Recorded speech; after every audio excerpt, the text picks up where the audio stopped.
Officiellement, dans la nuit du 20 au 21 mai 2024, le mandat présidentiel de Zelensky a expiré. Il est désormais illégitime, mais béni des dieux de l'Olympe, les dieux occidentaux comme Joe Biden et M. Macron.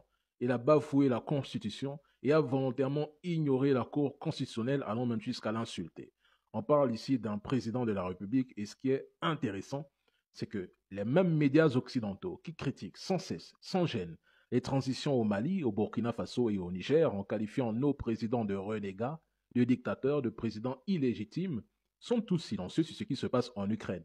Mais bon, savez-vous réellement ce qui se passe en Ukraine? Je vais vous le rappeler.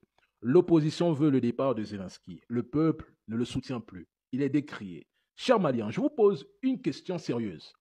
Bien que l'opposition ukrainienne soit contre Zelensky et exige son départ au plus vite, avez-vous vu un seul opposant ukrainien invité sur TV5 Monde ou France 24 pour expliquer aux Français ou au monde entier que Zelensky est un président illégitime? La réponse est non. Pourtant, il en fait avec Omar Mariko au Mali, le fameux deux poids deux mesures. L'ONU ne condamne-t-elle pas ce qui se passe en Ukraine comme elle l'a fait au Mali? Ils ont dit que Assimi Goïta, Ibrahim Traoré, tuent des civils et qu'ils doivent être arrêtés. Nous sommes d'accord. Mais Zelensky est un criminel de guerre. Il emprisonne injustement des Ukrainiens qui fuient leur pays, qui ne veulent pas combattre les Russes. Il utilise ses soldats et ses civils comme de la chair à canon contre les Russes. Et je ne parle même pas de tout type de trafic. Question, pourquoi n'est-il pas arrêté aussi? Les Africains qui soutiennent Zelensky et qui crachent sur l'AES, à vous l'antenne, selon vous, Zelensky a-t-il le droit d'usurper le pouvoir et de bafouer la Constitution?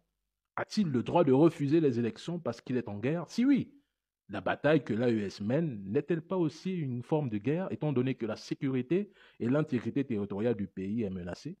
Le 8 mai, Zelensky a prolongé la loi martiale pour 90 jours parce qu'il savait que 14 jours après, il serait illégitime. Avait-il ce droit? Chers Africains défenseurs de l'Ukraine, à vous l'antenne.